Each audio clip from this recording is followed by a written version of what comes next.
Home Kitchen. Aujourd'hui, on va voir comment faire des quiches sans casser des œufs. Donc j'ai prévu deux petites recettes, deux façons différentes de faire des quiches sans œufs. Une avec du tofu soyeux et une à base de farine de pois chiches. Donc vous allez voir, ça va être assez rigolo. J'ai prévu des recettes qui changent un peu d'habitude parce que bon, les quiches poireaux carottes, on les connaît tous. Il va y avoir une quiche avec un légume que j'affectionne particulièrement parce que c'est un légume qu'on mange beaucoup chez moi dans le nord, les endives ou les chicons pour ceux qui connaissent. Et une quiche un peu plus à la provençale avec des tomates séchées, des poivrons grillés, du basilic. Donc on va voir ça tout de suite. Donc pour la première quiche, on aura besoin forcément de farine blanche normale, donc de toute façon pour les deux pâtes, d'huile d'olive, d'eau, d'un peu de sel et de noix de muscade pour aromatiser un petit peu la pâte brisée. Ensuite, on aura besoin de maïzena, le tofu soyeux, donc en fait ces différents tofus on les trouve dans n'importe quel magasin bio. Le tofu soyeux c'est un tofu qui n'est pas ferme, qui va quand on le mixe prendre une texture un peu presque de crème fraîche et se solidifier en fait à la cuisson, d'où son utilisation fréquente pour les tartes végétaliennes. Le tofu basilico, alors au début j'avais pas prévu d'en prendre ce tofu là mais je vais le découvrir et donc je voudrais bien le tester avec vous.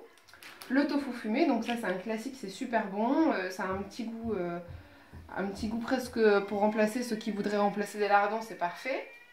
On aura besoin d'endives, d'un tout petit peu de cassonade, de tomates séchées, poivrons grillés, basilic, de l'ail, des échalotes et de la levure maltée, donc que j'achète en vrac dans un magasin bio. Donc on commence tout de suite, je vais vous montrer comment on fait. Donc là on a pesé 500 g de farine parce que je répète que c'est donc pour deux pâtes, deux boules de pâtes, donc 2 fois 250 g. On rajoute donc, je vais te dire, un petit sachet de poudre levante. Voilà. Stop. Là, on mélange les ingrédients secs. On vient faire un puits au milieu. On va rajouter pour nos 500 g de farine 100 ml d'huile d'olive. On va commencer déjà à faire comme ça, imprégner l'huile d'olive à la farine. En fait, de même sorte qu'on pourrait faire une pâte brisée avec du beurre, maintenant on fait la même chose avec l'huile d'olive. En fait, on va la faire vraiment rentrer dans la farine. Et après, on a notre verre avec l'eau à côté pour rajouter et souder la pâte.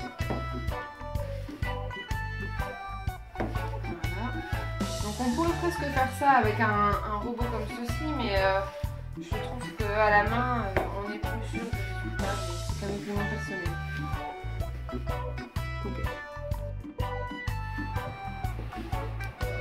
Donc là, on va rajouter de l'eau au fur et à mesure qu'on continue de pétrir un petit peu la pâte. On rajoute au fur et à mesure vraiment. Il faut essayer de voir un petit peu à l'œil, de sentir si la pâte a besoin de plus ou moins d'eau, si elle a assez. On n'est pas obligé de rajouter tout le verre.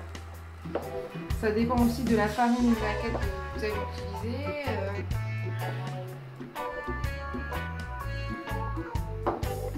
Voilà, moi je pense que je n'ai pas besoin d'utiliser tout. Je crois qu'on arrive à une assez bonne consistance. Donc voilà, on obtient cette belle boule là, donc comme vous voyez, elle ne s'effrite pas, elle ne se détache pas. Et je trouve que par rapport à une pâte brisée qui aurait du beurre, celle-là je trouve que le parfum d'huile d'olive, il est magnifique dans une pâte et je trouve que ça apporte un petit arôme sympa aussi pour une quiche. Surtout que je vais la faire un petit peu avec du basilic, des choses qui se marient assez bien avec l'arôme de l'huile d'olive. Donc voilà, on va réserver notre pâte au frais en attendant de faire nos petites préparations. Donc là, on va s'occuper de la préparation de notre première quiche. Donc, comme je vous l'ai dit, on va utiliser des chicons.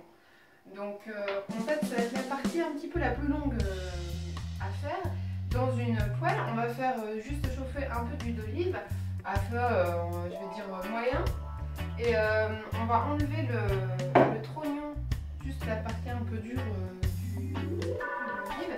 On va venir l'émincer comme ça, pas trop fin, parce que ça ne doit pas devenir de purée, grossièrement. Et comme l'endive, ça contient quand même beaucoup d'eau, il va falloir que ça fonde pour pas que ça détrempe dans la pâte de la quiche. Donc en fait, là, on va venir déjà enlever toute leur eau et ensuite les braiser un petit peu avec un petit peu de cassonade et d'échalotes. Et ça va être très très bon. Moi, j'ajoute 2 échalotes émincées que vous pouvez mettre directement en même temps. Et là, donc là, comme je vous dis, il faut que ça mijote, il faut que l'endive elle perde son eau pour que ça soit bien. Écoutez, séparément, on va venir émincer notre bloc de tofu fumé, qui sont super bons, en petits lardons, comme ceci, assez fins, de la même taille que les petits lardons. Et on va les faire sauter, on va les faire bien griller dans une différente poêle. Pour nos petits lardons de tofu fumé, faut relativement surveiller parce que ça va assez vite. Comme c'est pas de la viande, c'est on se rappelle quand même que c'est du tofu.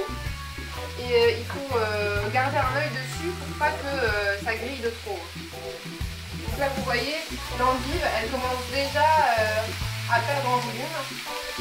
C'est vraiment ce qu'on cherche. Donc quand elle va atteindre le point culminant, on viendra rajouter un tout petit peu de cassonade pour casser un petit peu l'amertume en fait naturelle de l'endive. Alors voici notre tofu soyeux pour la consistance, ça ressemble presque à un peu un flan. Donc il faut le mettre dans un mixeur. Voilà. Nous on va ajouter pour que ça tient bien 2 cuillères à café de fécule de maïs. Voilà.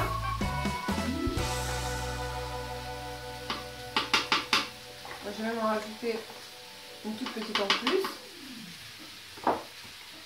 On va venir carrément assaisonner, comme quand on assaisonne notre omelette. Un petit peu de sel, quelques tours de moulin à poivre. Voilà. Et pour la couleur, ce qui peut être sympa, c'est du curcuma. Pour rappeler un petit peu la couleur de l'omelette de la quiche. Voilà. Moi en fait, je vais même ajouter une pincée de muscade. C'est un très bon goût, je trouve. Et on y va.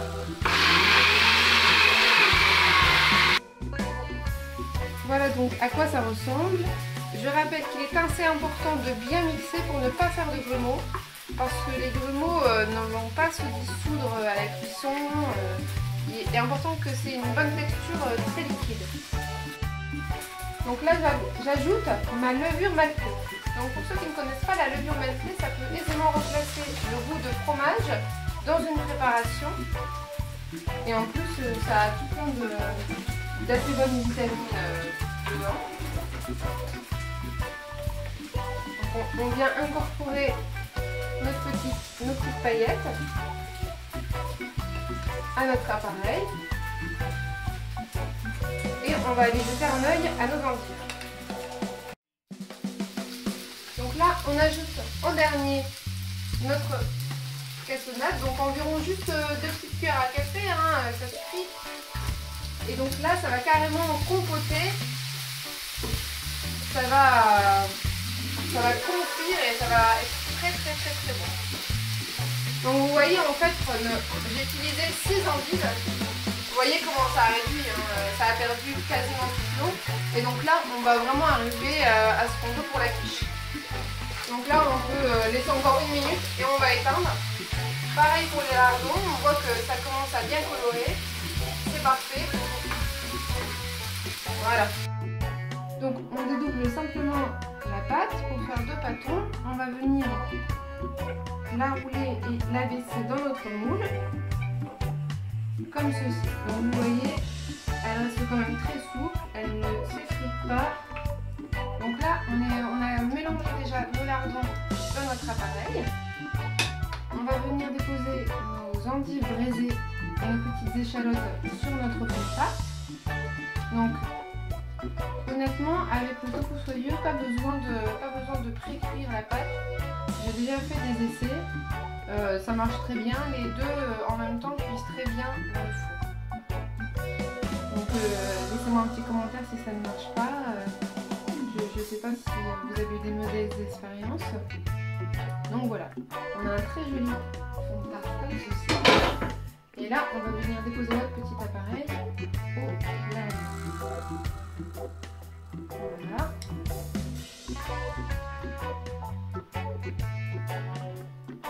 Comme ceci. On étale un petit peu pour qu'il y en ait bien partout. On va venir préchauffer notre four à 180, température moyenne. Et on peut déjà enfourner. Là, on va élaborer notre deuxième quiche, un peu plus esprit provençal.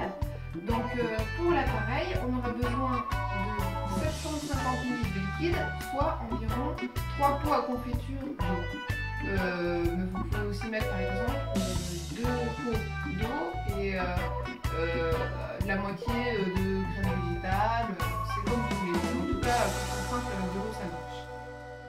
Et donc là, on a mis donc 350 g de farine de pois chiches. Donc on va venir bien touiller avec un fouet et faire en sorte qu'il y ait le moins de grumeaux possible.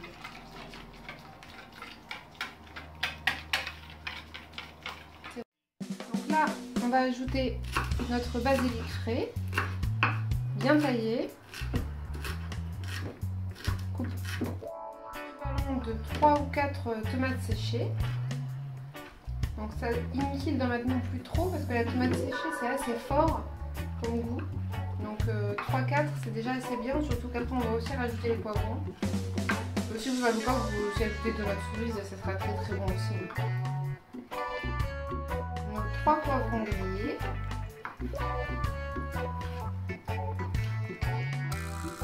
Donc là on va pas forcément tout ajouter, mais on peut ajouter l'équivalent de la moitié de notre bloc de tofu.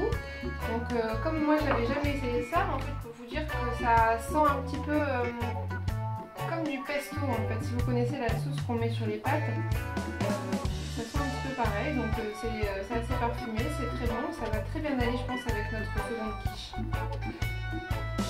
On va ajouter 2 petites gousses d'ail émincées finement. On n'oublie pas d'assaisonner, donc le sel,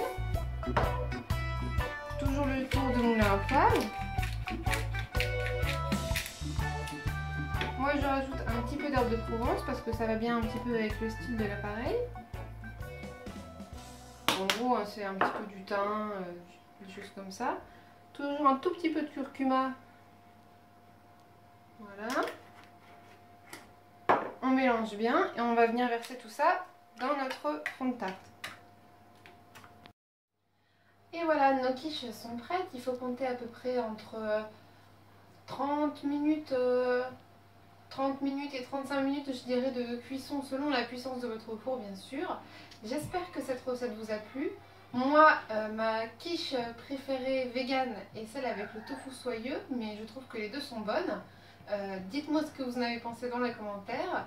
Je vous dis à très vite et bon appétit!